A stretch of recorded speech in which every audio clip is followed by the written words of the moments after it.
Students, welcome to the class. ગતિના નિયમનો આજે આપણો બીજો લેક્ચર છે અને પ્રીવિયસ લેક્ચરમાં આપણે કંઈ ડિસ્કશન કરી ગયા હતા. પહેલાં તો કે ભાઈ નવી બ્રાન્ચ ચાલુ કરી છે આપણે મિકેનિક્સની. બ્રાન્ચનું નામ છે ડાયનામિક્સ, કે જેમાં ગતિ પ્લસ ગતિ પાછળ જવાબદાર પરિબળની ડિસ્કશન કરવાના છીએ. તો ગતિ પાછળનો જવાબદાર પરિબળ મેન તો છે બળ. તો બળ કોને કીધું એની વ્યાખ્યા આપી હતી કે ભાઈ એવું પરિબળ કે જે સ્થિર પદાર્થ અથવા તો ગતિમાન પદાર્થની અવસ્થામાં ફેરફાર કરી શકે. બળ કઈ કઈ વસ્તુ કરી શકે? તો કે પદાર્થનો આકાર બદલાઈ શકે, પદાર્થની દિશા બદલાઈ શકે, પદાર્થની સ્પીડ વધઘટ કરી શકે, સ્થિર પદાર્થને ગતિમાં લાવી શકે, ગતિમાન પદાર્થને સ્થિર કરી શકે. આ બધી વસ્તુ બળ દ્વારા થઈ શકે છે. કેટલા પ્રકારના બળ ભણવાના છે એની પણ વાત કરી ગયા છીએ. આ ચેપ્ટરમાં આપણે સંપર્ક બળની વાત કરવાના છીએ. અને સંપર્ક બળના 3 પ્રકાર છે: લંબ બળ, તણાવ બળ અને ઘર્ષણ બળ. આ બધી વસ્તુને ડિસ્કશન કરી ગયા આપણે. ત્યારબાદ જો કોઈ પદાર્થ પર લાગતું બાહ્ય બળ 0 હોય તો એ પદાર્થ સ્થિર પણ હોઈ શકે અને નિયમિત વેગથી પણ ગતિ કરતો હોવો જોઈએ. આ વસ્તુની આપણે ડિસ્કશન કરી હતી. અને જડત્વ શું છે એ મેઇન આપણા માટે હતું ઇનર્શિયા, કે ફેરફારનો વિરોધ કરવો છે એને આપણે કહેતા હતા જડત્વ. એનું ઇન્ફોર્મેશન શું થાય જડત્વ એટલે? તો કે ફેરફારનો વિરોધ. જે પદાર્થનો દળ વધારે હશે એ જડત્વ એનું વધારે હશે. આ બધી વસ્તુની આપણને ખબર છે. અને ન્યૂટનની ગતિનો પહેલો નિયમ એને કહી શકાય જડત્વનો નિયમ, કે જ્યાં સુધી કોઈ પદાર્થ પર બાહ્ય બળ ના લગાડવામાં આવે ત્યાં સુધી સ્થિર પદાર્થ સ્થિર રહે અને ગતિમાન પદાર્થ ગતિમાં રહે. આ વસ્તુની આપણે વાત કરી હતી. તો આજે આપણે ન્યૂટનની ગતિનો બીજો અને ત્રીજો નિયમ શીખવાના છે.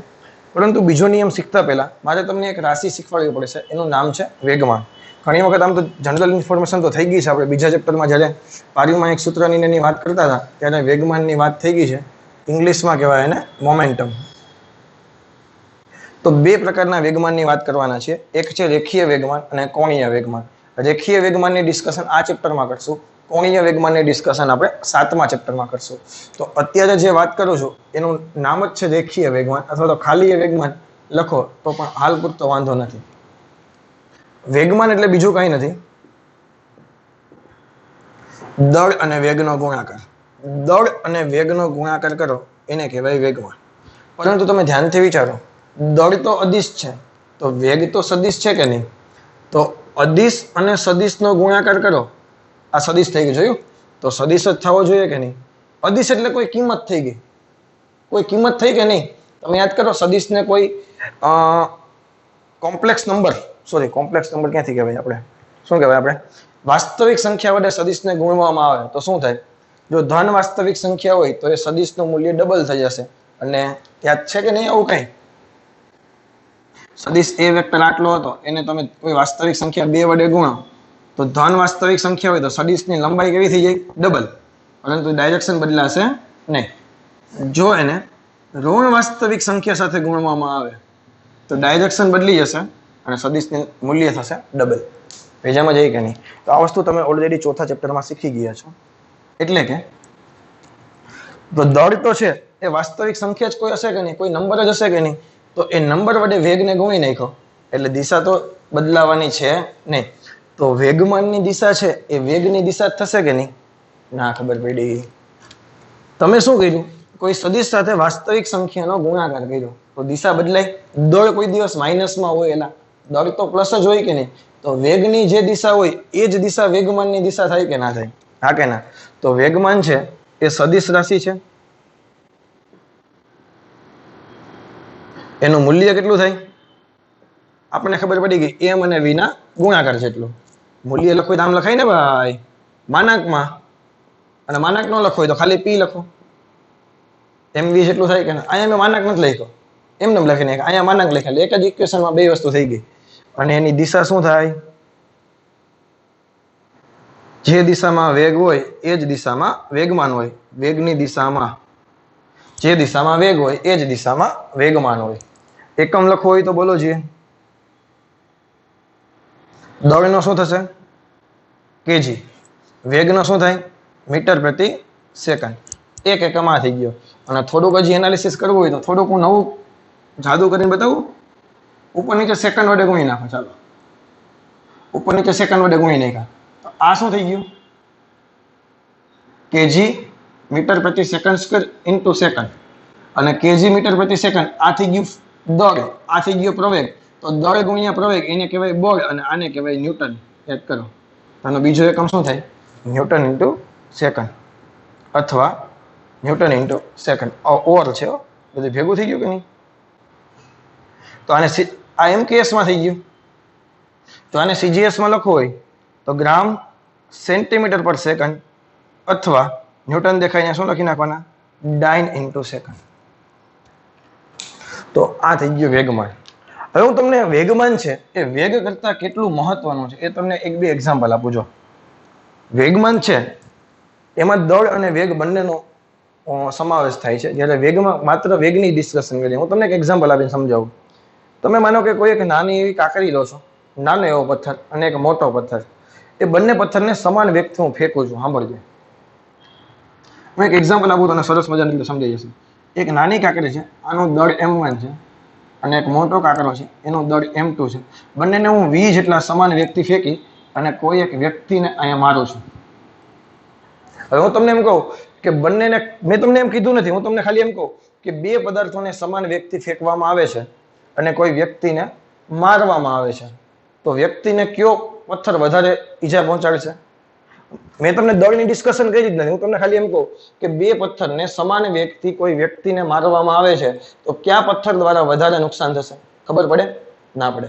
પરંતુ હું તમને એમ કહું કે એક ઓછા દળવાળો અને એક વધારે દળવાળા બે પદાર્થને સમાન વેગથી કોઈ વ્યક્તિને મારવામાં આવે છે તો કયો પથ્થર વધારે નુકસાન કરે? તો કે જેનું દળ વધારે છે તે. શા માટે? તો કે જેનું, આનું વેગમાન કેટલું થાય? m1 ઇન્ટુ v થાય. આનું વેગમાન કેટલું થાય? m2 ઇન્ટુ v થાય. બટ તમે વિચારો તો m2 છે એ m1 કરતા મોટા છે. m2 છે એ m1 કરતા મોટા છે. હવે m2 ની કિંમત 10 છે, એને હું વેગ મારો કે 3 છે તો 10 ગુણ્યા 3 કરું તો આનો જવાબ 30 આવે.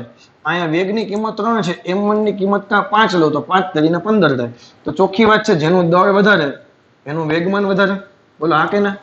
બેના વેગ સમાન હોય ત્યારે વેગ તો કોન્સ્ટન્ટ છે કે નહીં? વેગ બેનો અચળ છે, તો જેનું દળ વધારે એનું વેગમાન વધારે, અને જેનું વેગમાન વધારે હોય એ વધારે નુકસાન કરે કે ના કરે? હા કે ના? આ એક્ઝામ્પલમાં તમે એમ કહી શકો કે જેનું વેગમાન વધારે હશે, જેનું વેગમાન વધારે હશે એ વધારે હાનિ પહોંચાડે. બોલો હા કે ના? આવું તો હજી એક એક્ઝામ્પલ આપું. જો માનો કે એક કાર છે, એ v વેગથી જાય છે. કારનું દળ માનો કે m1 છે. સાંભળી જાય. એક ટ્રક છે, એ પણ v વેગથી જાય છે. ટ્રકનું દળ m2 છે. હવે આમાંથી કેને રોકવા માટે મારે વધારે દળની જરૂર પડે? સોરી, કેને રોકવા માટે મારે વધારે બળની જરૂર પડે? આમ રોકવા હોય તો કેના માટે મારે વધારે બળની જરૂર પડે? ટ્રક માટે. શા માટે? બોલો શા માટે? કારણ કે ટ્રકનું વેગમાન છે એ મોટરના વેગમાન કરતા કેવું છે? વધારે. બેના વેગ તો બેનો સમાન જ છે, બે સમાન વેગથી ગતિ કરે છે, પરંતુ જેનું વેગમાન વધારે હશે એને રોકવા માટે મારે વધારે બળની જરૂર પડશે. અથવા તો એ જ મોટર કાર છે, એ જ ટ્રક છે, બંને સ્થિર છે. બંને કેવા છે? સ્થિર છે. હવે હું જે બોલું સાંભળજો. બંનેને સમાન વેગથી ગતિ કરવા માટે કોને વધારે બળ આપવું પડે? આને પણ 50 ની સ્પીડથી ચલાવવો છે, આને પણ 50 ની સ્પીડથી ચલાવવો છે, તો કેને વધારે બળ આપવું પડે? ટ્રકને. હા કે ના? બંનેને સમાન વેગથી ગતિ કરાવવા માટે, બંનેને સમાન વેગથી ગતિ કરાવવા માટે ટ્રકને વધારે બળ આપવું પડે, કારણ કે વેગનું મોમેન્ટમ છે, ટ્રકનું વેગમાન છે એ કારના વેગમાન કરતા વધારે છે. તો જેનું વેગમાન વધારે હોય એને તમારે કેવું બળ આપવું પડે? વધારે બળ આપવું પડે. હવે જે બળ છે ને, ખરેખર તમે એક વસ્તુ વિચારો. અત્યારે v વેગથી કોઈ પદાર્થ જાય છે અને અંતિમ પદાર્થને આપણે સ્થિર કરી દેવો છે, તો વેગમાનમાં તમે ફેરફાર કર્યો, ખબર પડી? પ્રારંભિક વેલ્યુ આની માનો કે p2 હતી અને અંતિમ વેલ્યુ કેટલી થઈ જશે? 0. કેમ? કારણ કે અત્યારે ટ્રક v વેગથી ગતિ કરે છે એટલે m2 ઇન્ટુ v થાય. અંતિમ ટ્રક સ્થિર થઈ ગયો તો વેગ તો 0 થઈ ગયો. વેગ 0 તો વેગમાન 0. તો વેગમાનમાં તમે ફેરફાર કર્યો ને, તો આ વેગમાનનો ફેરફાર છે ને એને જ આપણે બળ કહીએ છીએ અને આ જ ન્યૂટનની ગતિનો બીજો નિયમ છે. થોડીક વાર પછી તને સમજાવું છું. ભેજામાં જાય છે? તો વેગમાનનો ફેરફાર છે સમયની સાથેનો ફેરફાર, એ જ તમારું બળ છે અને આ જ તમારો ન્યૂટનની ગતિનો બીજો નિયમ છે. પછી થોડીક વાર પછી ડિસ્કશન કરીએ. આ વસ્તુ ખબર પડી કે નહીં? તો વેગની ડિસ્કશન કરવી એના કરતા વેગમાનની ડિસ્કશન તમે કરો તો તમને કંઈક વધારે ઇન્ફોર્મેશન મળે. બોલો હા કે ના? આપણે એમ ખાલી કહી દઈએ કે ભાઈ બે વાહન જાય છે, સમાન વેગથી જાય છે, તો કેને રોકવા માટે વધારે બળની જરૂર પડે? એટલે એમ થોડી ખબર પડે વેગ ઉપરથી. તમને એનો દળ ખબર હોય એટલે કે તમને એનું વેગમાન ખબર હોય તો તમે ઇઝીલી કહી શકો ભાઈ જેનું વેગમાન વધારે એને રોકવા માટે મારે વધારે બળની જરૂર પડે. બોલો હા કે ના? એટલે વેગની ડિસ્કશન કરવા કરતા વેગમાનની ડિસ્કશન કરીએ તો આપણને ઘણી બધી ઇન્ફોર્મેશન આપણને વધારે મળે છે. હવે આ ત્રણ વસ્તુ એવી છે, હું તમને ગ્રાફ શીખવાડું છું કે જે ટેક્સ્ટ બુકમાં નથી આપ્યા. આપણે 1 by 1 શીખીએ છીએ. સાંભળજો.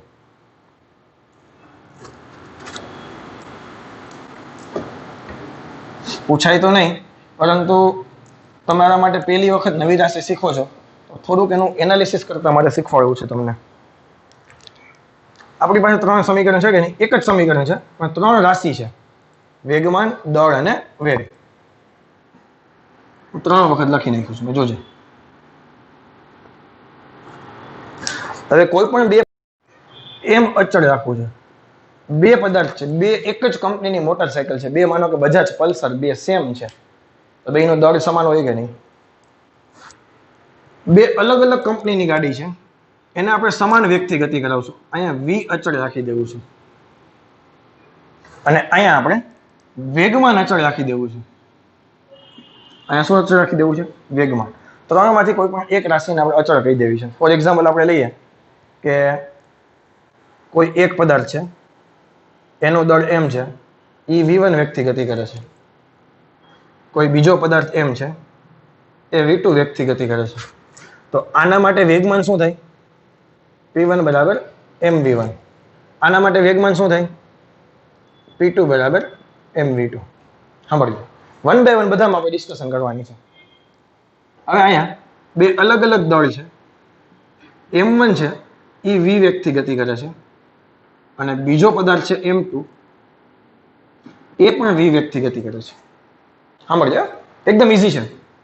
તો પેલા માટે વેગમાન થશે m1 into v, બીજા માટે વેગમાન થશે m2 into v.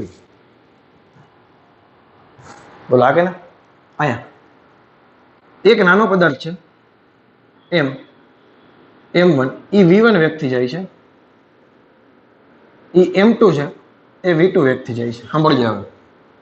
તો આનું વેગમાન થશે p1 બરાબર m1 v1, આનું વેગમાન થશે p2 બરાબર m2 v2. હવે જે હું બોલું ને આમાં તો એકદમ ઈઝી છે, 3 બધા અલગ અલગ એક્ઝામ્પલ લીધા. હવે જોજે, હવે m તો બંનેમાં અચળ છે, તો તમે આનો રેશિયો લેવા જાઓ, બેનો ભાગાકાર કરો, p1 by p2 કરો તો શું થાય?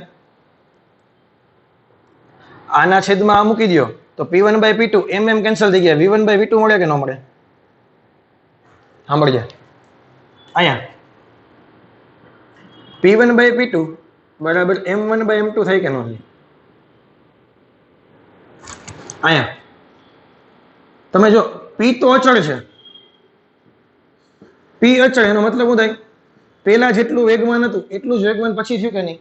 એની કિંમત બદલવાની નથી. જો અહીંયા હું 5 ગુણ્યા 10 કરું કે 10 ગુણ્યા 5 કરું, બેનો જવાબ 50 આવવો જોઈએ. હા કે ના? તો જ p અચળ થાય કે નહીં? 5 કિલોગ્રામનું વાહન 10 ની સ્પીડે જાય કે 10 કિલોગ્રામનું વાહન 5 ની સ્પીડે જાય, બેનું વેગમાન સમાન થાય કે નહીં? તો p1 બરાબર p2 કરું તો m1 v1 બરાબર m2 v2 થાય. અહીંયા આપણા માટે p અચળ છે, અહીંયા આપણા માટે v અચળ છે અને અહીંયા આપણા માટે m અચળ છે. બોલો આમાં કોઈ ડાઉટ છે તમને? હવે જો, હવે આ સમીકરણ વિચારો કરો, થોડુંક તમને ગ્રાફની રીતે મારે શીખવાડવું છે. હવે p બરાબર mv છે. આ સમીકરણમાં હું આ સમીકરણને કેની સાથે સરખાવું છું? જોજે, y બરાબર mx plus c સાથે સરખાવું છું. હવે આ m છે ને એ દળ છે અને આ m છે ને એ ઢાળ છે, એટલે કન્ફ્યુઝ ન થતા. ભેજામાં જાય છે? તો અહીંયા મારે દળ m છે એ તો અચળ છે, તમે ધ્યાનથી જુઓ શું અચળ છે, દળ m છે એ અચળ છે, તો y અક્ષ પર મારે કેને મૂકવાનું આવે, તો વ્યવસ્થિત ધ્યાન દેજો ખબર પડી જશે. y અક્ષ પર મારે p ને મૂકવાના આવે, વેગમાનને. x અક્ષ પર મારે કોને મૂકવાના આવે, વેગને. અને આ સમીકરણ રેખાનું સમીકરણ છે કે જેનો અંત છે તમે જુઓ 0 છે, કારણ કે mv પ્લસ કઈ છે, mv પ્લસ 1 mv પ્લસ 2 હોય તો મારે કંઈક મૂકવું પડે. mv પ્લસ કઈ છે નહીં, તો આ ગ્રાફ કેમાંથી પસાર થાય છે, ઉગમ બિંદુમાંથી પસાર થાય છે. અને આ રેખાનો ઢાળ શું થઈ જાય, દળ. જે અચળ છે ને એ જ આનો ઢાળ કહેવાય. ખબર પડે છે?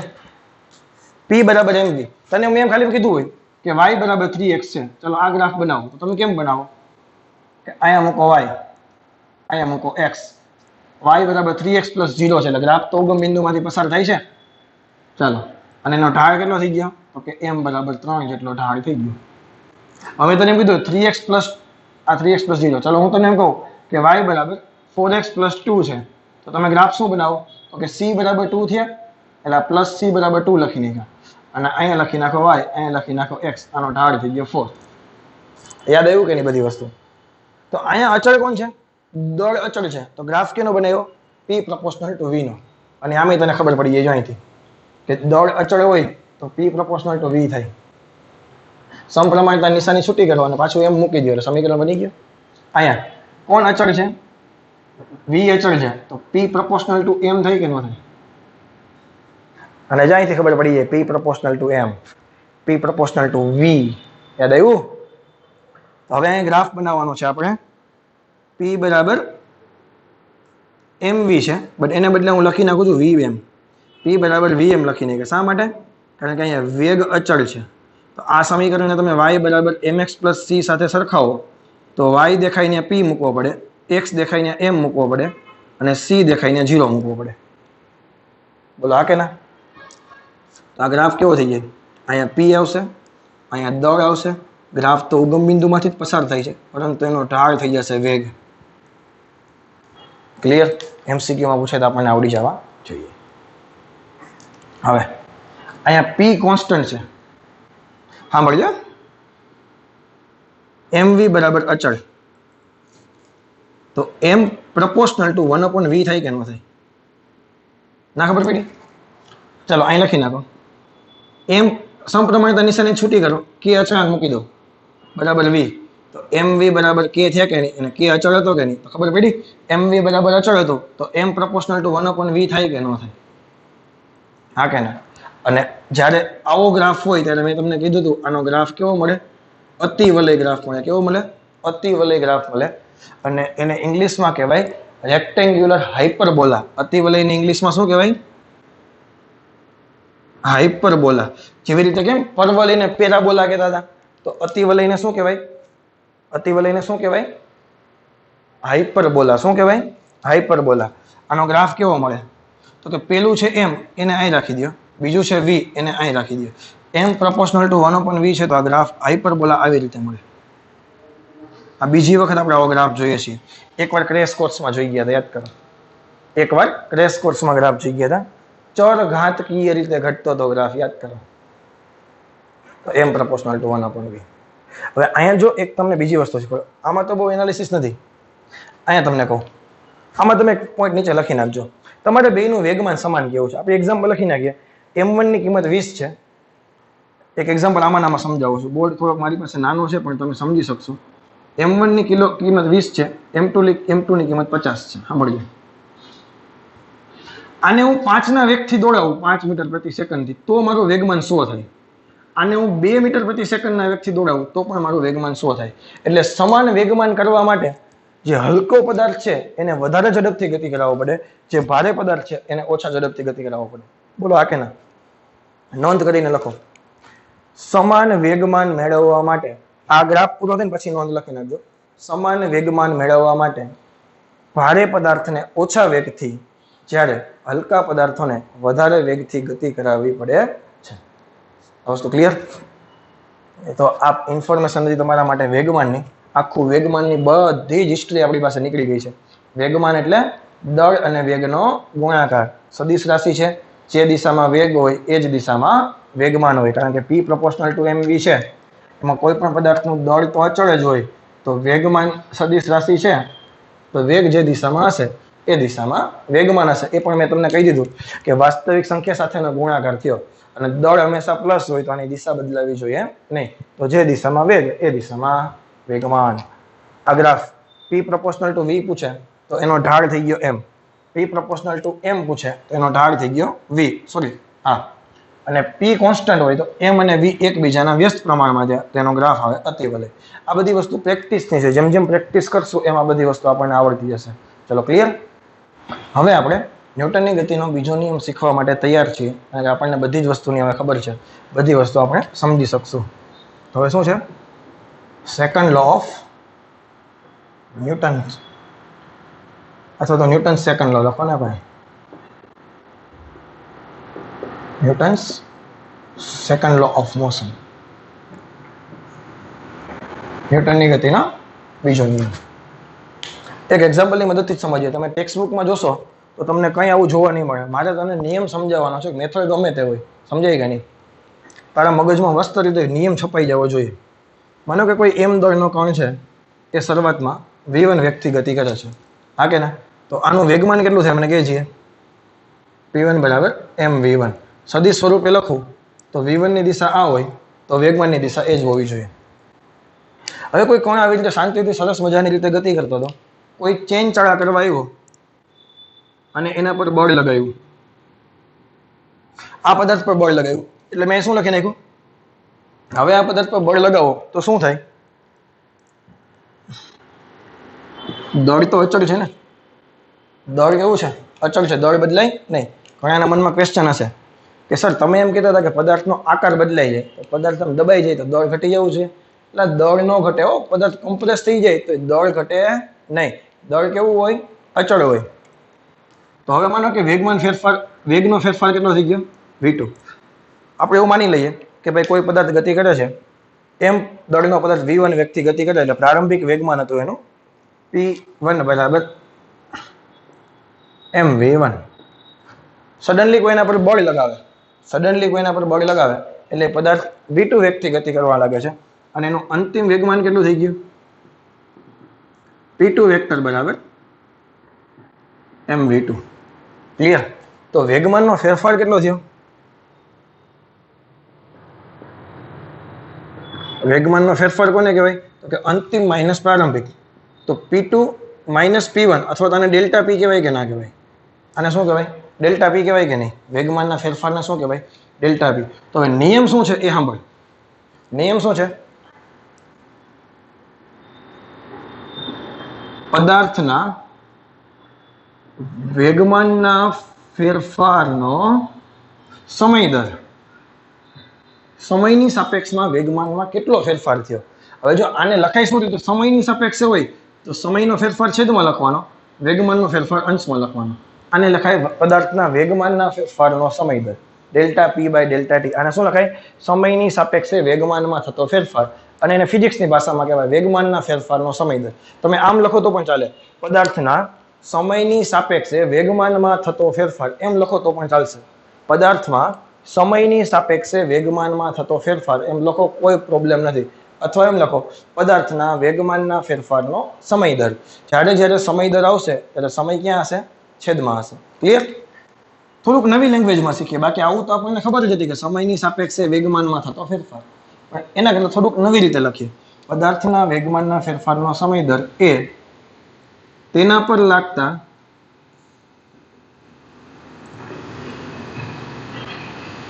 બળના મૂલ્ય જેટલો, તેના પર લાગતા બળના મૂલ્યનો જેટલો અને બળની દિશામાં હોય છે. અથવા તમે એમ લખી શકો પદાર્થના વેગમાનના ફેરફારનો દર તેના પર લાગતા બળના સમપ્રમાણમાં, એમ લખો તો પણ ચાલે. અથવા બળના મૂલ્ય જેટલો લખો તો પણ ચાલે. આપણે એમ લખીએ ચાલો બળના સમપ્રમાણમાં અને બળની દિશામાં હશે. હવે જો શું delta p by delta t છે તે બળના સમપ્રમાણમાં છે, બળના સમપ્રમાણમાં છે. હવે તમે જો ધ્યાનથી વિચારો ને તો p2 સદિશ છે, p1 સદિશ છે, તો એનો ફેરફાર પણ સદિશ જ થાય, હા કે ના? p2 સદિશ રાશિ છે P1 સદિશ રાશિ છે, અંતિમ વેગમાન માઇનસ પ્રારંભિક વેગમાન, તો ફેરફાર એ સદિશ જ હોય કે ન હોય? આ વસ્તુ ખબર પડી કે નહીં? આ નિયમનો શોર્ટ ફોર્મ છે અને હમણાં તને બધી જ વસ્તુ એકદમ ઈઝી થઈ જશે. હવે જો સમપ્રમાણતાની નિશાની છૂટી કરીએ તો આપણે અચળાંક મૂકવો પડે કે નહીં? કે બરાબર delta P by delta T. બોલો કે જ્યાં કે અચળાંક છે અને કેની કિંમત તમે તમારી રીતે ગમે તે લખી શકો, પણ વ્યવહારિક હેતુ માટે કેની કિંમત 1 લેવામાં આવે છે. કેટલી લેવામાં આવે છે? પરંતુ વ્યવહારિક હેતુ માટે કે બરાબર 1 લખી નાખું છું. કેટલો લખી નાખું છું? 1. એટલે આપણે કંઈ નડે નહીં, કે સીધો અહીંયાથી નીકળી જ જાય. તો એફ વેક્ટર બરાબર શું થઈ ગયા? કે તો નીકળી ગયા, delta P by delta T થઈ ગયા. હવે જો સમય કેવો છે? સમય અદિશ છે, તો વેગમાનનો ફેરફાર છે એ બોર્ડની દિશામાં થયો કે ના થયો? બોર્ડ જે દિશામાં લાગે એ જ દિશામાં થયો, કારણ કે બરાબરની બે બાજુ સમાન થવું જોઈએ ને. તો આ તો અદિશ છે, તો બોર્ડ જે કઈ દિશામાં લાગશે તો બોર્ડની જે દિશા હશે એ જ હશે વેગમાનના ફેરફારની દિશા. જોયું? વેગમાનના ફેરફારનો સમય દર તેના પર લાગતા બોર્ડના સમપ્રમાણમાં અને બોર્ડની દિશામાં હોય છે. ક્લિયર? પછી તમને વ્યાખ્યાની ખબર નહીં પડે, તમને ઓટોમેટિક વ્યાખ્યા બનાવતા આવડશે. હવે તમને એ પણ ખબર છે, જો સમયગાળો એકદમ સૂક્ષ્મ લઈએ તો, જો સમયગાળો ડેલ્ટા ટી ટેન્સ ટુ 0 હોય તો, જો સમયગાળો ખૂબ નાનો હોય તો ત્રિકોણ કાઢીને આપણે એને વિકલન કરીએ છીએ, યાદ કરો. તો એફ વેક્ટર બરાબર શું થઈ ગયા? DP vector by DT. એવું કે નહીં? જો સમયગાળો ખૂબ જ નાનો હોય તો સરેરાશ અને તત્કાલીન બંને સેમ થાય. વિકલનની વ્યાખ્યા યાદ કરો. સરેરાશ સમયગાળો ખૂબ જ સૂક્ષ્મ હોય તો તત્કાલીન અને સરેરાશ બંને સેમ જ થાય. યાદ આવે છે? તો ત્રિકોણ કાઢીને ડી લગાવવાનું મેં તને યાદ કરાવ્યું, શીખવાડ્યું હતું કે જો કાંઈ ભેજામાં ન જાય તો યાદ રાખવાનું કે જ્યારે સમયગાળો સૂક્ષ્મ હોય ત્રિકોણ કાઢી નાખવાનો, એને બદલે મૂકી દેવાનો વિકલનનો ડી. ચલો આ વસ્તુ ક્લિયર છે?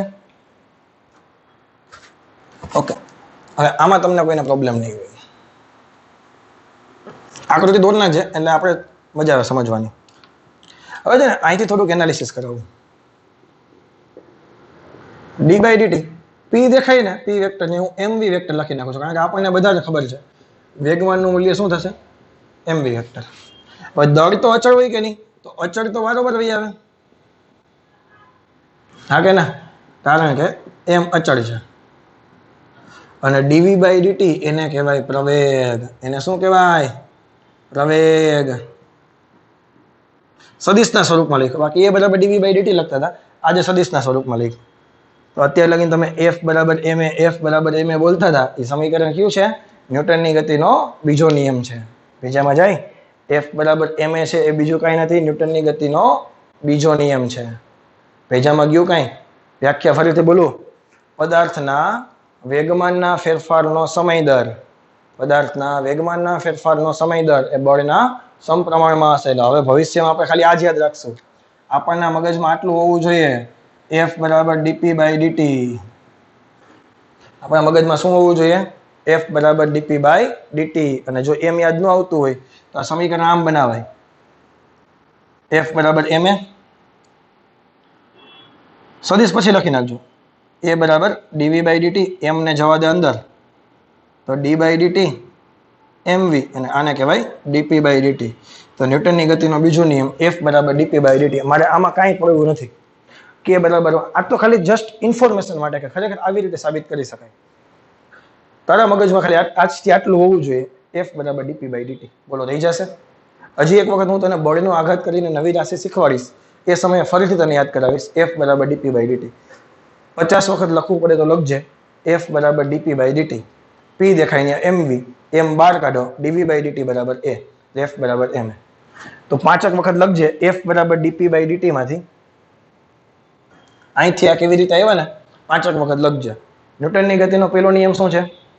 જડત્વનો નિયમ છે. એટલે પહેલા નિયમમાં આપણે જડત્વ વિશે બધી વાતો કરવાના છે કે જ્યાં સુધી કોઈ પદાર્થ પર બાહ્ય બળ ના લાગે ત્યાં સુધી સ્થિર પદાર્થ સ્થિર રહે, ગતિમાન પદાર્થ ગતિમાં રહે. બીજો નિયમ એટલે મારે વ્યાખ્યા સાથે કાંઈ લેવા દેવા નથી, તને ખાલી બીજા નિયમ એટલે એટલી ખબર હોવી જોઈએ, એફ બરાબર ડીપી બાય ડીટી. અહીંથી તો ઓટોમેટિક વ્યાખ્યા બનાવતા શીખીશ. શું લખીશ અહીંયા? વેગ સમયની સાપેક્ષે વેગમાનમાં થતો ફેરફાર બળના મૂલ્ય જેટલો હોય. આવું યાદ રહેશે ને તો બીજો નિયમ હું ચલાવી લઈશ. બીજો નિયમ હું ચલાવી લઈશ, બોર્ડમાં તો કંઈ પૂછાવાનો છે નહીં. સમયની સાપેક્ષે વેગમાનમાં થતો ફેરફાર બળના મૂલ્ય જેટલો અને બળની દિશામાં હોય. આ બીજો નિયમ થઈ ગયો. મારે આવું કઈ યાદ નથી. It's okay. સમયની સાપેક્ષે વેગમાનમાં થતો ફેરફાર એટલે કે dp/dt એ બળના મૂલ્ય જેટલો અને બળની દિશામાં હોય.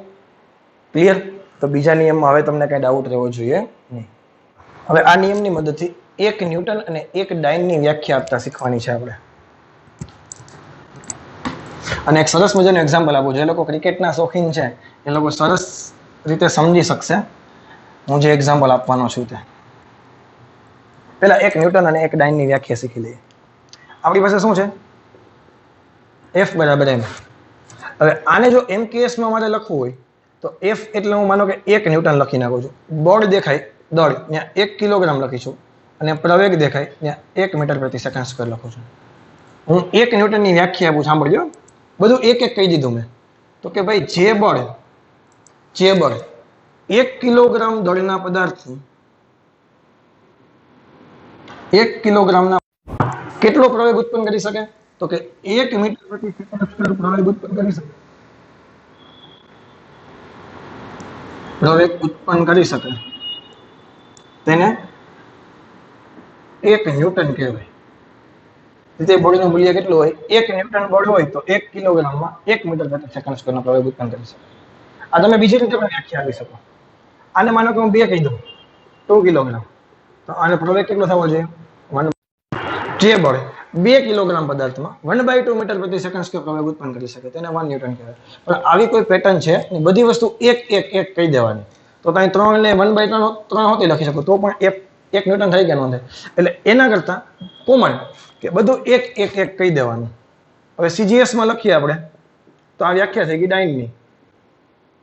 1 ડાઇન દળ થઈ ગયું 1 ગ્રામ, પ્રવેગ થઈ ગયો 1 સેન્ટીમીટર પ્રતિ સેકન્ડ સ્ક્વેર.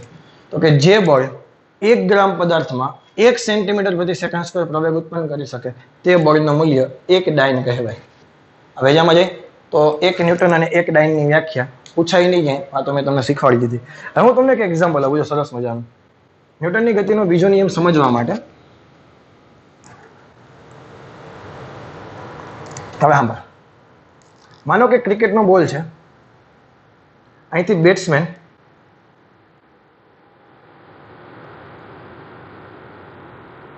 બેટ વડે મારે છે. બેટ નાનું થઈ ગયું, બોલ મોટો થઈ ગયો.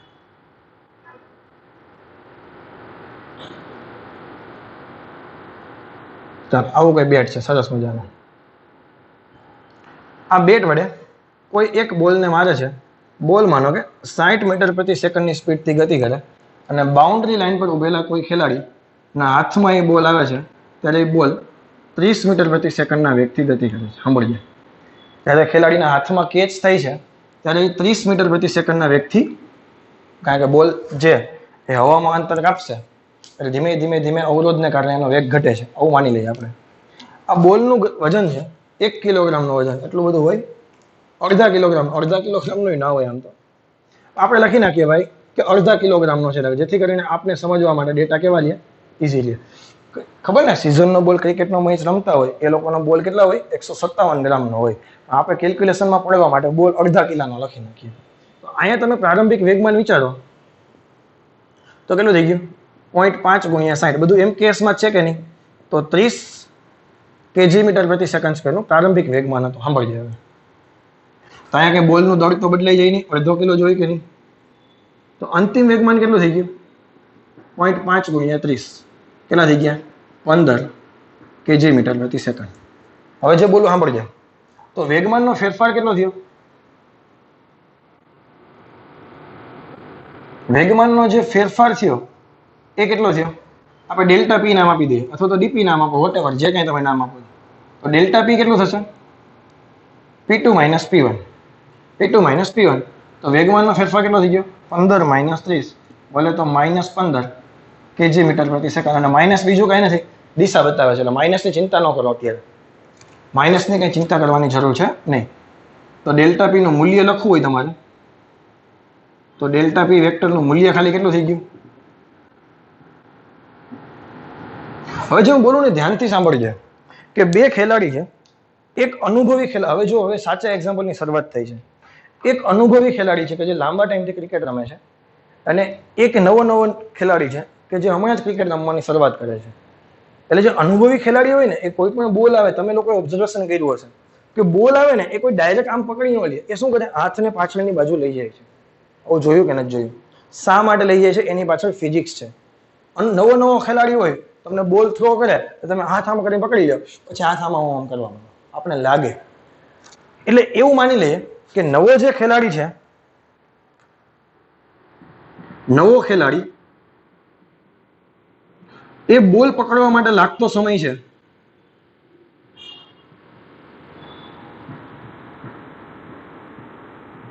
ડેલ્ટા ટી બરાબર 1 સેકન્ડ લે છે. શું કરે છે? હાથ સીધા આમનો રાખી દે છે, પછી હાથમાં લાગે બોલ એટલે આમ કરે પછી. અને જે અનુભવી ખેલાડી છે, સાંભળજો, બહુ સરસ મજાની રીતે સમજાવું છું. અનુભવી ખેલાડી છે, એ બોલ પકડવા માટે લાગતો સમય માનો કે 2 સેકન્ડ કરે છે. 2 સેકન્ડ શા માટે? કારણ કે અનુભવી ખેલાડી છે, કેચ કરીને હાથને શું કરે છે, પાછળની બાજુ લઈ જાય છે. એટલે બોલને એક્ઝેક્ટ 0 સ્પીડ થવા માટે લાગતો સમય કેટલો છે? અને ખરેખર તમે જો આમે કરી શક્યા હોત કે અંતિમ વેગ બોલનો 0 લખી નાખ્યો તો પણ ચાલે, કારણ કે બોલ છેલ્લે તો સ્થિર જ થવાનો છે કે નહીં. તો આપણે અંતિમ વેગ બોલનો 0 લખી નાખીએ, કારણ કે બોલ હાથમાં કેવો થઈ ગયો? કેચ થઈ ગયો. શું થઈ ગયો? કેચ થઈ ગયો. એટલે અંતિમ વેગ કેવો થઈ ગયો? જો આ મજા આવશે સમજવાની. તો પ્રારંભિક વેગમાન કેટલું હતું? 30 kg/m².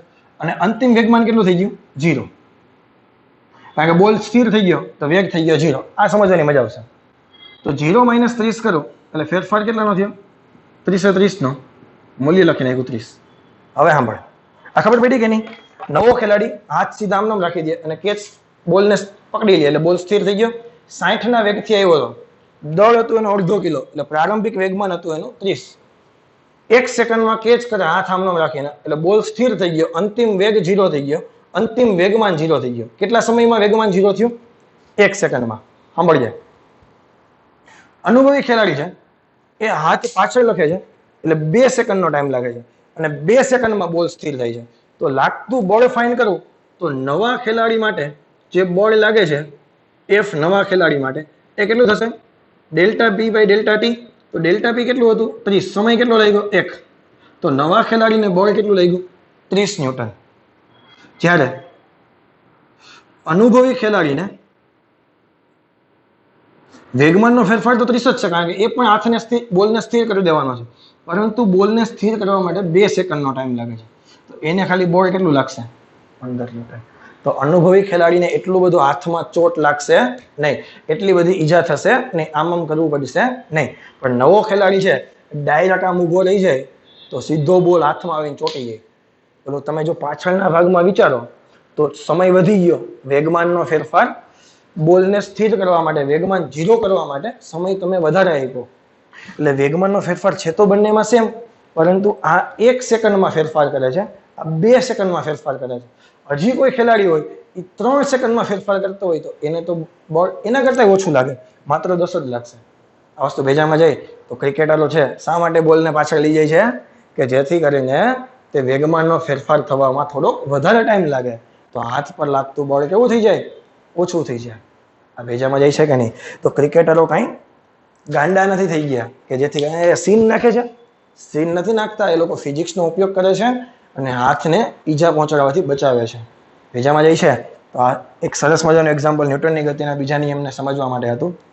એટલે હવે તમે કહી શકો કે બળ એફ બરાબર ડેલ્ટા પી બાય ડેલ્ટા ટીમાં એફ વધારે હોય, એફ ક્યારે વધારે થઈ શકે? કાં તો ડેલ્ટા પી વધારે હોય તો, અને કાં તો ડેલ્ટા ટી ઓછા હોય તો. સમય ઓછો હોય તો બળનું મૂલ્ય વધારે થાય, અને વેગમાનનો ફેરફાર મોટો હોય તો બળનું મૂલ્ય વધારે થાય, કારણ કે આ બે એકબીજાના સમપ્રમાણમાં છે.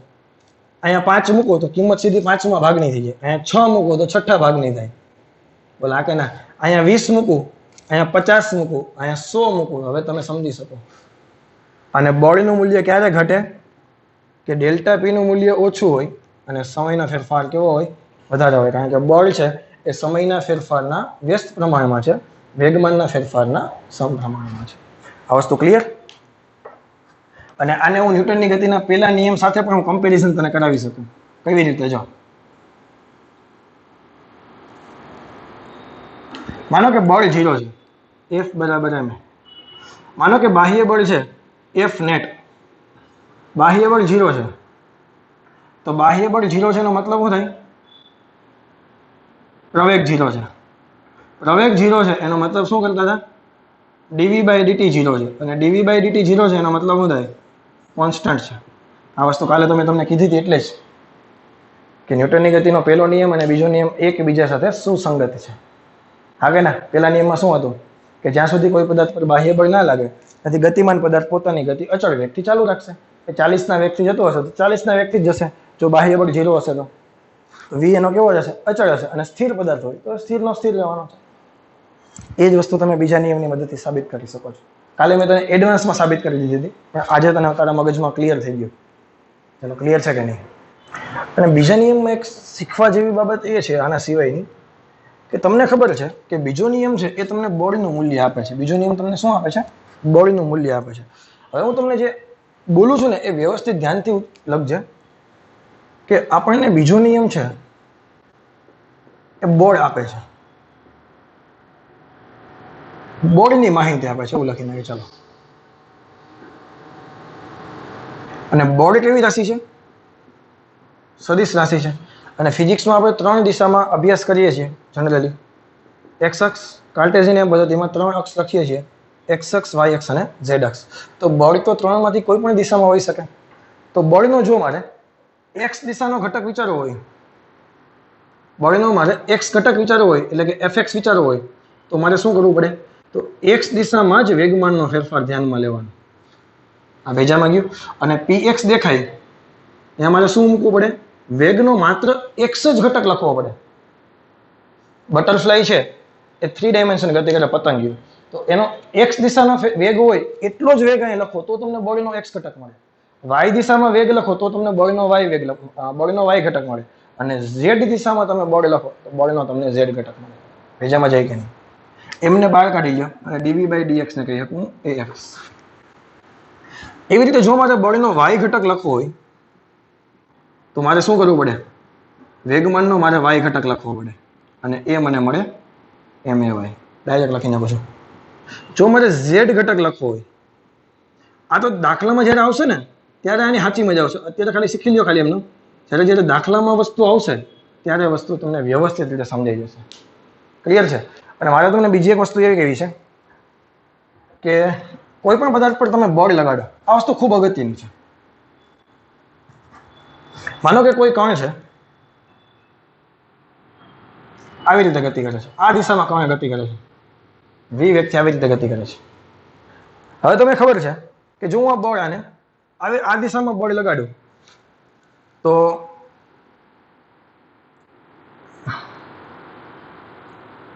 આની ગતિ હતી કે જે આ અક્ષ સાથે એંગલ કેટલાનો બનાવ્યો? થીટા. અહીંયા જો બળની અક્ષ આ છે એટલે હું બળને કદાચ તમે એમ લખી નાખો ધક્કો નથી મારો, ચલો બળથી ખેંચું છું. હવે કેમ રેકડીને ધક્કો પણ મારીએ અને રેકડીને ખેંચીએ પણ છીએ. તો આ રેકડી છે એને આપણે ખેંચીએ છીએ, f જેટલા બળથી ખેંચીએ છીએ. રેકડી ન માનતા એના જેવું એમ કે આ એક પદાર્થને f જેટલા બળથી ખેંચીએ છીએ અને પદાર્થ v વેગથી ઉપર તરફ ગતિ કરે છે. જરૂરી નથી કે ઉપર તરફ ગતિ કરતો હોય. શા માટે? કારણ કે આ તો 2 ડાયમેન્શન મોશન છે. બોર્ડ આડો કરી નાખો કે પદાર્થને જવું છે આમ. આપણે નથી તમે ઘણી વખત જોયું હશે કે ગાય પાસેથી પેલા વાછરડાને અલગ કરીએ તો એને જવું છે ગાય બાજુ. જો આ સિમ્પલ વિચારો, અહીંયા ગાય છે, વાછરડાને જવું છે આમ, પરંતુ તમે એને બાંધવા અહીં જાવ છો. ઓલો શું કહેવાય તમારે? ખીલ્લો કહો ને સાદી ભાષામાં. ખેતી કરતા હશે લોકોને ખબર છે. તમારે વાછરડાને બાંધવો છે અહીંયા, પરંતુ એને જવું છે ગાય પાસે. તો બળ અને વેગ વચ્ચેનો ખૂણો શું છે? થીટા છે.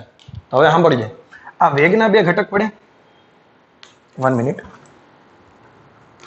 તો વેગનો થીટા સાથેનો ઘટક તમને બધાને ખબર છે v cos થીટા થશે અને લંબ દિશાનો ઘટક થશે v sin થીટા. ભેજામાં જાય? તો વેગનો લંબ ઘટક છે એને બળને હવે કાંઈ લેવા દેવા નથી. વેગનો જે સમાંતર ઘટક છે કે જે બળની દિશામાં છે એ માત્ર બળના મૂલ્યમાં ફેરફાર કરી શકે. આ ઘટક ફેરફાર કરી શકે નહીં. ખબર પડે છે? વેગનો બળની દિશાનો ઘટક છે એ માત્ર બળના મૂલ્યમાં ફેરફાર કરે.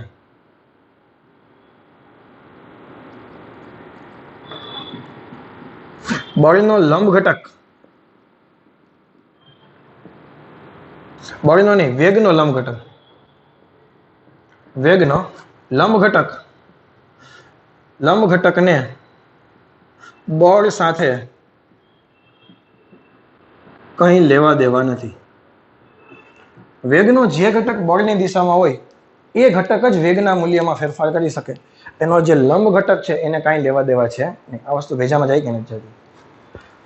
તો વેગ અને બળ એક જ દિશામાં હોય, અને એ પણ તો તને અહીંથી ખબર પડી જ ને કે બળ છે,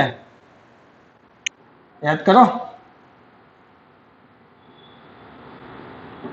સદિશ સ્વરૂપે લખું તો વેગ અને બળ બંને એક જ દિશામાં હોય તો જ બળના મૂલ્યમાં ફેરફાર થાય. વેગનો જે ઘટક બળની દિશામાં હશે એ જ ઘટક બળના મૂલ્યમાં ફેરફાર કરી શકે. વેગનો લંબ ઘટક છે એ બળના મૂલ્યમાં ફેરફાર કરી શકે નહીં. તમે લોકો પ્રક્ષિપ્ત ગતિ અમુક લોકો શીખી ગયા છે, અમુક લોકો પ્રક્ષિપ્ત ગતિ હજી શીખવાની બાકી છે. પ્રક્ષિપ્ત ગતિ આવશે તમારે ચોથા ચેપ્ટરમાં. ઘણા લોકોને ચોથું ચેપ્ટર ચાલી ગયું છે. કોઈ પથ્થરને આપણે ફેંકીએ ને આવી રીતે, તો એવી ગતિને કહેવાય પ્રક્ષિપ્ત ગતિ. અહીંથી તમે પથ્થર ફેંકો તો પ્રક્ષિપ્ત ગતિ દરમિયાન આ વસ્તુ તમારે આવશે. અત્યારે કદાચ કોઈ અમુકને ખબર નહીં પડે. તો પ્રક્ષિપ્ત દરમિયાન વેગનો x ઘટક છે એ હંમેશા અચળ હશે. શા માટે? જો એક સિમ્પલ એક્ઝામ્પલ આપો. ઘણા લોકો માટે થોડું કોમ્પ્લિકેટેડ છે, મને ખબર છે, કારણ કે અમુકને ચાલ્યું નથી. જે લોકોને ચાલી ગયું છે એ લોકોને એકદમ ઈઝી લાગે છે. સાંભળ,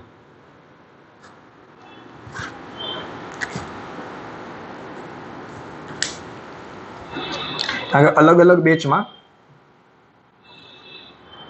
આ પથ્થર આવી રીતે ફેંક્યો છે આપણે. સ્ટાર્ટિંગમાં વેગ છે પથ્થરને આ રીતે થીટા અક્ષ સાથે ફેંક્યો.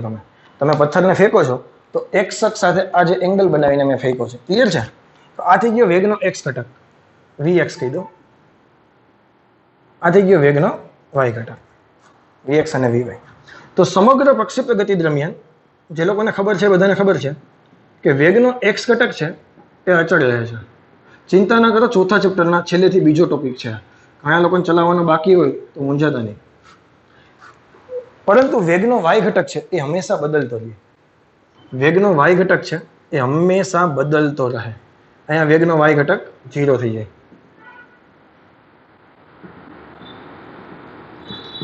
અહીં લખી નાખો તને ખબર પડશે. વેગના વાય ઘટકની કિંમત મેં બદલાવી છે, y3, y4, y5. શા માટે આવું? જો કારણ કે અહીંયા જે ગુરુત્વ પ્રવેગ લાગે છે, સાંભળજે, એ કઈ દિશામાં હોય? અધો દિશામાં હોય. ગુરુત્વ પ્રવેગ કઈ દિશામાં હોય? અધો દિશામાં હોય કે નહીં? નીચેની તરફ. તો માત્ર પ્રવેગ તો છે, ગુરુત્વાકર્ષણનો પ્રવેગ છે એ એક નીચેની તરફ છે. એક શખ્સમાં કોઈ પ્રવેગ છે? આ બાજુ કુદરતનો કોઈ પ્રવેગ અવેલેબલ છે? આડો એક પણ પ્રવેગ અવેલેબલ નથી. તો હું તને એક સમીકરણ લખાવું, તને ઓટોમેટિક યાદ આવશે. વી એક્સ બરાબર v0 વત્તા ax ઇન્ટુ ટી. એક્સ દિશાના વેગનો ઘટક પ્રારંભિક વેગ અને એક્સ દિશાનો પ્રવેગ. પરંતુ એક્સ દિશામાં તો કુદરતનો કોઈ પ્રવેગ અવેલેબલ છે નહીં. તો vx બરાબર કેટલા થઈ ગયા? v0. અને ખરેખર vx ની કિંમત છે એ v0 cos થીટા થશે. v0 જેટલા વેગથી ફેંકું તો થીટા સાથેનો એંગલ v0 cos થીટા, આ ઘટક થશે v0 sin થીટા. ચિંતા ના કરો, સમજશો તમે. ઘટકમાં તો તમને કંઈ પ્રોબ્લેમ નથી. હું મારી રીતે ટ્રાય કરું છું કે જેથી કરીને તમને વ્યવસ્થિત સમજાવી શકું. આ ટોપિક જ અમુક લોકોને ચલાવવાનો બાકી છે. ચોથું ચેપ્ટર હજી એન્ડિંગ છે, એન્ડિંગમાં ટોપિક આવે છે. હજી તો 2-3 લેક્ચર ઘણા લોકોને થયા છે અને ઘણી બધી બેચમાં આ ચેપ્ટર પૂરું થઈ ગયું છે. તો vx બરાબર શું થશે? v0 cos theta. કે જ્યાં x દિશાનો પ્રવેગ જ નથી તો સમય સાથે ફેરફાર થશે નહીં. કારણ કે જો પ્રવેગ જ 0 છે તો જે ફેરફાર કરે તો સમય કરે. પહેલી સેકન્ડે, બીજી સેકન્ડે, ત્રીજી સેકન્ડે આખું પદ જ 0 થઈ ગયું. તો vx બરાબર v0 કેવા થઈ ગયા? અચળ થઈ ગયા. આખી મુસાફરીમાં આ બદલાય નહીં. આ તો તમે સમજી શક્યા કે ન સમજી શક્યા? y દિશામાં સમીકરણ લખું તો vy બરાબર v0 વેગનો x ઘટક વત્તા ay ઇન્ટુ ટી. તો વેગનો પ્રારંભિક y ઘટક કેટલો છે? v0 sin theta. પ્રારંભિક ઘટક કેટલો હતો? v0 sin theta. પ્રવેગ દેખાય ત્યાં કિંમત લખી નાખું -g, કારણ કે ગુરુત્વ પ્રવેગ માઇનસ છે ને. અને સમયના સમય. હવે તમે વિચારો છો, એવું મને કે બદલાય કે ન બદલાય? જેમ જેમ સમય બદલે એમ ટીની કિંમત તમે મૂકતા જાઓ, દરેક વખતે આમાંથી કંઈક બાદ થતું જાય કે ન થતું? દરેક વખતે આમાંથી કંઈક બાદ થતું જાય તો વેગનો વાય ઘટક બદલાવાનો. બોલો હા કે ના?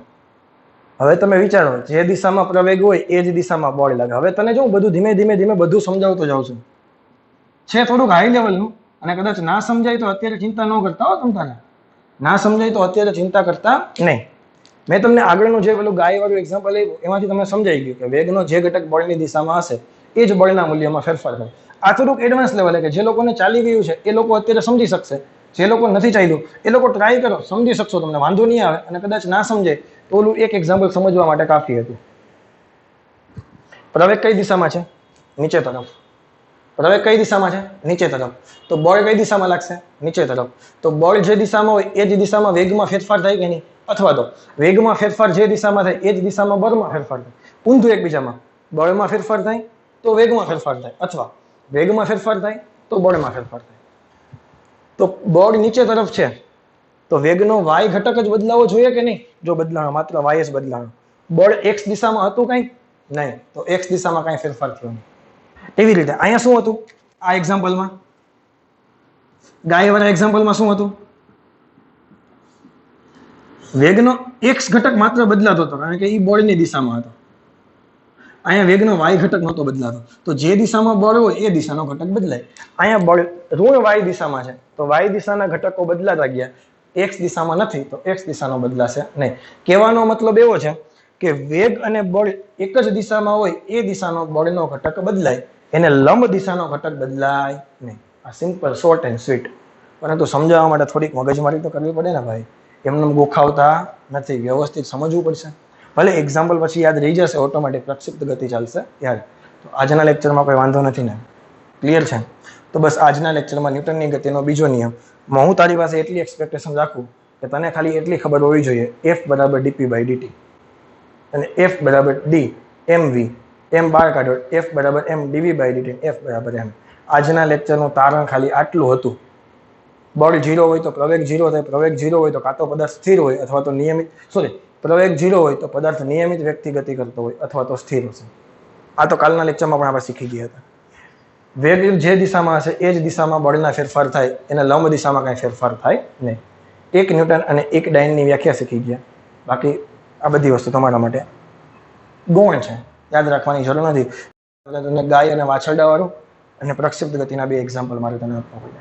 આપણો ટાર્ગેટ હતો કે ત્રીજો નિયમ પણ આજે પૂરો થઈ જશે, પરંતુ નહીં થાય કારણ કે ટોપિકમાં આપણે ઘણા બધા ઊંડા ઉતરી ગયા છે. ઓકે, કાંઈ વાંધો નહીં, આપણી પાસે ટાઈમ છે જ. બસ આજે આટલું રાખીએ. Thank you very much. Have a nice day.